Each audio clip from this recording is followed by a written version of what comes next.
Hi friends, it's Belinda here from Be Making Joy, and welcome to episode 31 of What Brings Me Joy, a mostly knitting podcast from my home here in Calgary, Alberta, where I share with you my knitting progress and a few other things. If you're new here, welcome, and if you're a returning viewer, I'm so glad to have you back. Before we get started, I want to apologize for being off my regular schedule with podcast. Right after I released the last one, I lost my voice entirely. I'm just now kind of recovering it. So, pardon me. I'm recording this on Monday, April the 1st, so it should be ready for you on Wednesday. So happy Whip Wednesday. If you're interested in any one particular project, you can find timestamps along the bottom of the video and jump ahead to look at what you want to look at. In this episode, I have one finished object, and I've cast on 3 new ones, bringing my whip count up to 11, or 12 if we're counting my quilt. So I won't show you all of them, just the ones that I've made some progress on. And then I have some happy mail to share. Happy mail! And I released a pattern, and that's what my finished object is. I finished the baseball version of my stadium sit-upon, and I released the pattern last Monday. So the pattern includes charts for football, hockey, baseball, basketball, and soccer. They're sized to fit 14-inch, 16-inch, or 18-inch pillow cushions, or they can have a carry handle and be a tote bag. So it can be just a pillow cushion, or you can include a handle. And they can be closed with a zipper. Can you see the zipper? Yeah. Or snaps. Or I suppose buttons also, if you could figure that out. I didn't bother. Yeah, it's fingering weight yarn. I used 3.5 millimeter needles. I used sock needle from Ancient Arts Yarns, or their Hat Trick yarns, which is their sock needle base dyed in team colors. I've added the zippers. Yeah, it's done in intarsia, and then the stitches are picked up around that center square and worked outward for the various size cushions. That was simple. They're available on my Ravelry or my Etsy shop. And I did record the assembly process and the zipper installation videos, but I had no voice at the time, so I still need to go back and edit the videos and voice over before I can release tutorials for those. And that segues into my first cast on. Once you have the basic ball shape, you can make any ball. And I started this one as a dodgeball for my daughter who plays dodgeball. And the center color is sock needle in the colorway Contented Grapes, which was left over from my Musselburgh hat I did back in the fall. And this outer color is the Team Canada colorway. This piece is almost ready to cast off. So there'll be 2 panels like that, and then they're assembled together. So that's that. Now let's talk about a few works in progress. I'm coming along with my sock experiment, trying to find my daughter's favorite toes and heels, working on the combination that she chose from this book. So we did the Turkish cast on, the star toe, and the stepping out heel.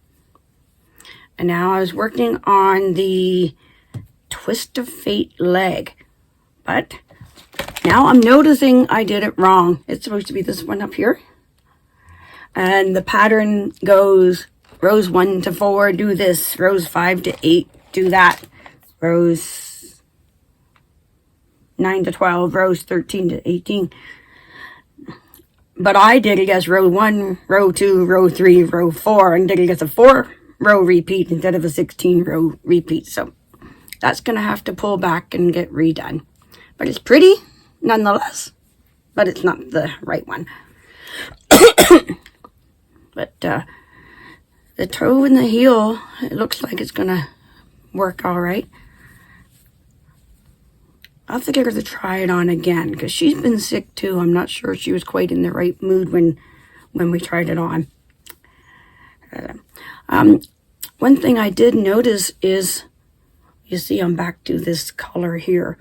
So this color section and this color section, they were the same length of yarn, but this one worked up shorter. Proves the theory that purl stitches use more yarn. Okay, well, gotta pull that back out and do that pattern stitch again. But before I rip it out, I'll get her to try it on and give me some more feedback on that heel and toe. One of my viewers suggested an anatomical toe, which will be the next experiment I try. Thank you for that suggestion. Now, my temperature scarf, my 2024 temperature scarf. I'm done up to March 21st. I have not put in my gray line across to mark the starting end of each month. I will do that. It starts here January 1st. For comparison purposes, here's my thermometer from the coldest days to the hottest days. So we've been fairly cold in January and just kind of slowly starting to warm up, but our March has been so full of snow. Anyway, that's how that's coming along. It's in the TV room. The Pokemon Cloak that I've been designing for my daughter is on the mannequin. Bianca, my mannequin, is wearing it, sitting in the TV room, so my daughter and I can admire it this week. We've been admiring it. I've added the bottom trim in the Pokeball colors of red, black, and white in seed stitch, or as some call it, the single moss stitch. A viewer suggested this stitch way back in the summer when I was contemplating how to stop that stockinette from rolling off. So as you can see, it's working quite well. It's hanging nice and flat. So that was a great suggestion. Thank you. And every last Wednesday of the month, I've dedicated to weaving in my ends. I've been calling it Weave It In Wednesday. So it's looking pretty good. My next step will be to double check my gauge, my rows to stitches ratio, to work out how many stitches to pick up that button band. And do the same stitch as I did for the hem. For any of you who haven't heard me say before, these yarns are the Pokemon theme pack from Fangirl Fibers from last July. And they're fingering weight, 80% superwash, 20% nylon. And she's doing this package again this July, but with different Pokemon, so different colors.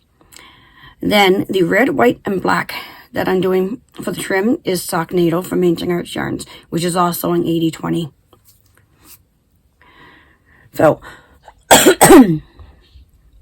my Equilibrium shawl had to take a break while I was sick, because you don't want to be holding lace projects while you're coughing.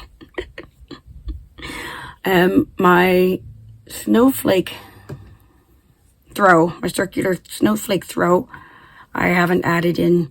Well, I finished with March's colors early in March, so we're waiting now to add in April's colors. I could have gone ahead and added them earlier, but I had other things I started. I did 2 new cast-ons. 2 new cast-ons, and these are both related to the knitting retreat that I'm going on April 12th to the 17th. It's called Wool, Wine, and Wheels. It's organized by Yarniversity. We're going to meet in Edmonton. We're going to bus to Jasper, Alberta. We're going to stay at the Jasper Park Lodge and take some classes, knitting classes, taught by Stephanie Pearl McPhee. And then we'll take the Via Rail train back to Edmonton, and the views on that should be spectacular through the Rocky Mountains. So I'm looking forward to that coming up soon. Gotta start thinking about what I'm packing.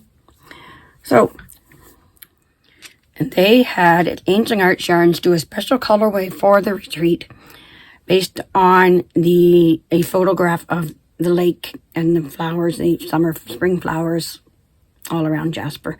And I showed you this last episode, and I'm more than halfway through this game now. So for the retreat, they're doing we're meeting by Zoom, doing a knit-along leading up to the retreat using this special colorway.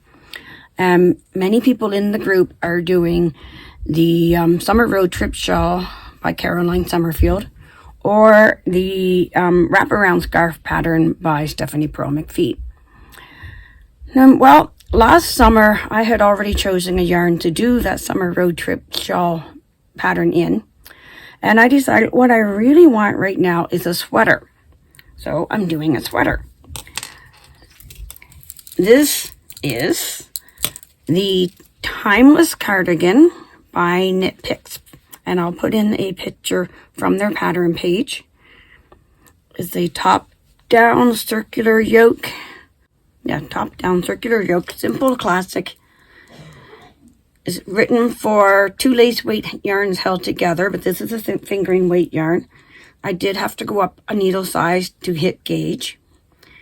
And I bought a coordinating yarn to go with it.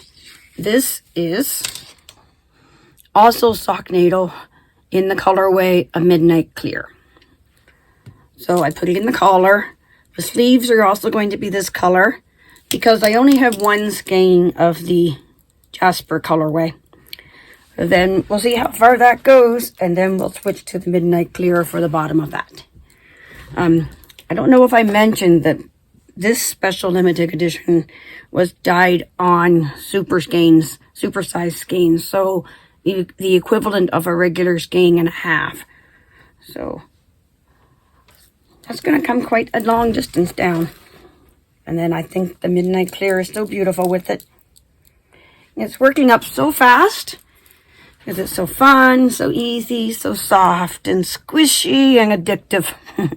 So I'm kind of hoping I get it finished. Oh, I'm showing it the wrong way. It's got short row shaping in the back, so the back side is higher there.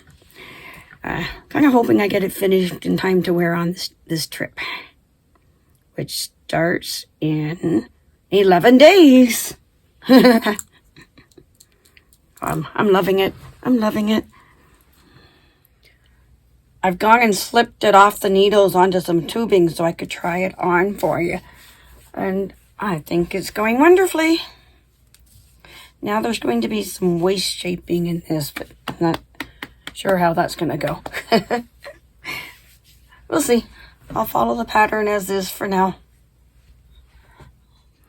And I did cast on that Summer Road Trip Shawl in the yarn that I had picked out last summer. This is Deep Stash, really old stash. It's Bernat Baby Boucle. A boucle yarn is darn nubby. First time I've ever used a boucle yarn. And I don't know how old this stash is. It's time to start working on stash instead of buying more yarn. So yeah, I went way off script from what the pattern is written for. Of course, it's written for her fingering weight yarns. That bulky weight yarn had to go up needle sizes to make a comfortable drapey fabric. Going off script with the yarns, it's easy to do for a shawl because all it does is make your shawl bigger or smaller. Changes how much yarn you wind up using. But if you're not afraid to experiment and you're not afraid to unravel it if the end result is not what you like, then go for it. Now, the shawl is an assigned pooling pattern, which means using a multicolored yarn and doing a special stitch each time you come to the accent color. And the accent color needs to be 20% of the yarn or 8-inch sections. This yarn kept changing on me which was the shorter section and which was the longer section. So I keep changing which color I do the accent stitch in. And the accent stitch is, in some cases, a purl stitch. In other cases, a drop stitch, a seafoam stitch. And the seafoam stitch is one of my favorite stitches, so I'm really enjoying this project. So I went this far enough to determine that, yes, I'm going to continue with this yarn. Now I think it needs to be dedicated as a road trip pattern, road trip knitting, in keeping with its name. So I'll do it on the bus. I'm taking the bus from Calgary to Edmonton, and then we're doing the bus from Edmonton to Jasper and all that. It'll be my road trip knitting. So I'll probably get a lot done on that trip. Now I'm going to take you down to the basement to show you the progress I've been making on the quilt that I'm making from my husband's running shirts. And then we'll come back up here and I will show you a gorgeous box I received in the mail.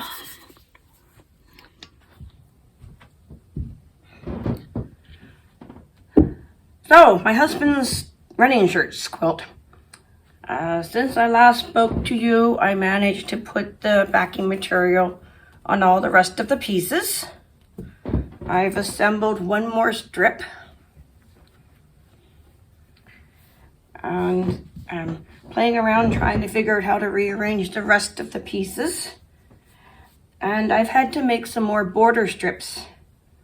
So I'll take you over to my other table and show you how I'm doing those border strips. But first, let's see if I can give you a full view of the quilt. Let's come here, phone.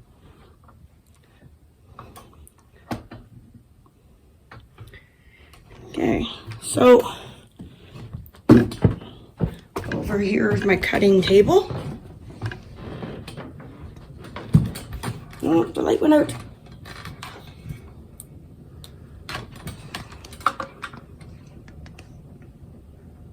There. Here's my cutting table.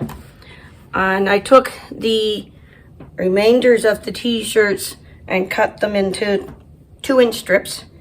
And actually, in retrospect, if I were to do it again, I would cut 2.5-inch strips to allow for that 1/4-inch seam allowance on either side.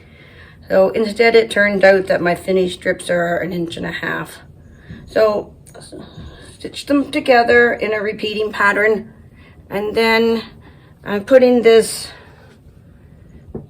heat and bond t-shirt stabilizer material to the back of the strip. That's this stuff. That's what's on the back of all the pieces. This hasn't really been easy because trying to get all the seam allowances to lie flat as I iron this onto it. T-shirt material is not conducive to ironing. And this backing is supposed to have a pressing cloth over it when you iron, which I was doing. Eventually I quit doing it because I wanted to see, because you can kind of see through it and see where the seam allowances are lying. Anyhow, so when I finish getting that strip all ironed on, I will then cut this way in 2-inch strips. And those will be my border strips that I'm putting in between each of the pieces. Now, I also wanted to show you, where did I put it?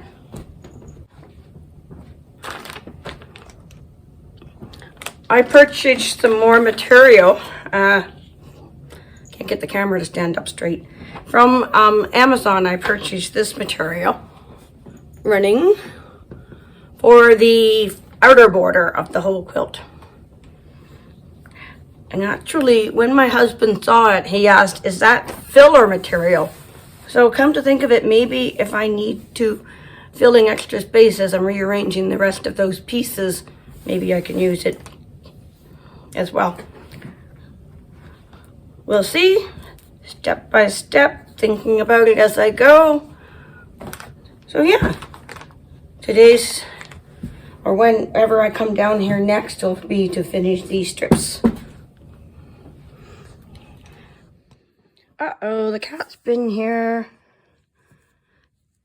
Serves me right, I guess. I did make it look like a bed, didn't I? Yeah, let's give you a panning view of the whole thing.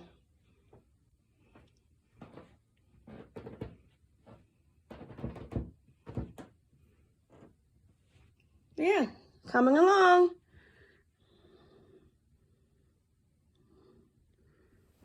Now it's time for my Happy Mail. This is a subscription box that I ordered from Twice Sheared Sheep out of Idaho in the U.S. And yes, I did say I was not going to order from the U.S. anymore because I keep getting dinged at customs and duties. And yes, I got dinged at customs and duties again for this package. And the majority of it is brokerage fees from UPS, which even the delivery driver said was unreasonable. He really hated having to ask me to pay the extra money. Nonetheless, this box is beautiful, and I think worth it. So, this subscription is a seasonal subscription. This is the spring box. There'll be a summer box. There'll be a fall box. And I placed my order several months ago. There's no winter box in the collection, but the company does do advent calendars in the winter, which I may or may not buy based on the things that I'm getting in this box. Pretty awesome. So it will have a yarn based on a theme and then about 8 other goodies. So this theme for spring was Fairy Garden, I think that's what it was called. And so we have the yarn from Twice Sheared Sheep. This is called Pixie Sock. It's fingering weight, 75% superwash merino, 20% nylon, and 5% stellino. Stellina. And that's what gives it the sparkle, is the stellina. Is the camera picking up the sparkle here?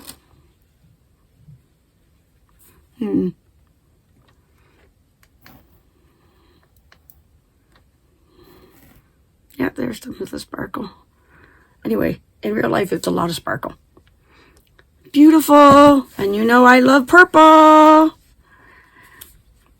And then we also got a journal book in a knitting themed.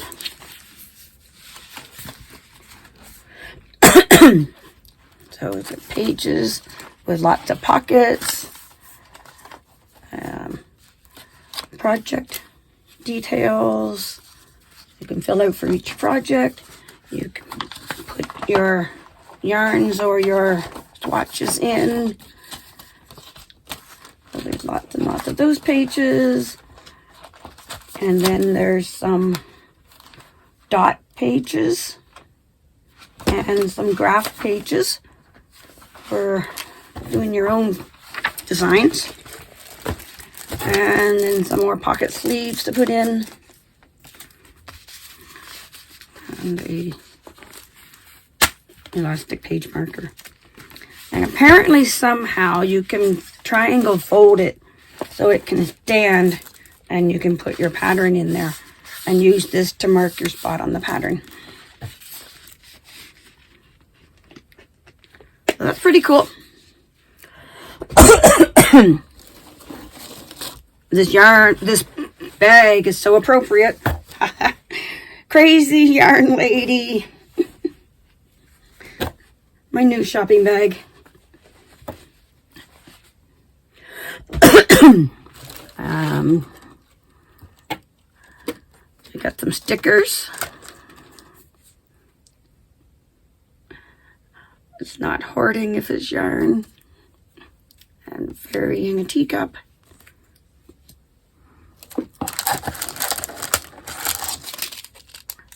Got some fairy stitch markers. Flowers. Yeah, flowers. Tulips. Maybe I should take them out of the package to show you. Okay, that's better. Those are gorgeous. And then this I really want it. I'm really glad it was in the box. It's a row counter. They go on your needle, and as you come along, you change which hole you put on your needle based on what row you're on. And then this extra little thing you put in to mark, if you're going beyond 10, you're marking your tens column with the extra stitch marker. And the one column is the one that you put on your needle. Loving that. Looking forward to using it. There's nothing at the moment that I'm working on that I need to count rows. Maybe the socks when I get back on those. Then we've got a tin. It's empty, but it would hold the stitch markers.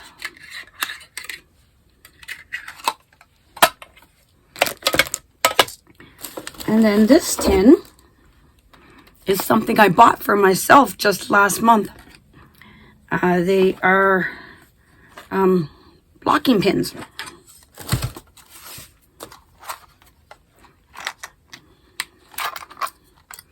Remember these from last episode? Here's the bigger one. Anyway, different sizes. This is a small for pinning out your garment when you're blocking it. And there's also in there a little pack of the T-pins as well. Oh, and a little measuring tape. But now I've got all the blocking pins I should ever need. And then all this lovely grass. Anyway, I am so happy with that package. Happy mail. Yay. Now I gotta pick up the grass off my floor, clean up and put away my projects. I think that's all I have to share. So thank you so much for sticking around. Happy knitting, happy crocheting, baking, cleaning. Whatever brings you joy, go find it.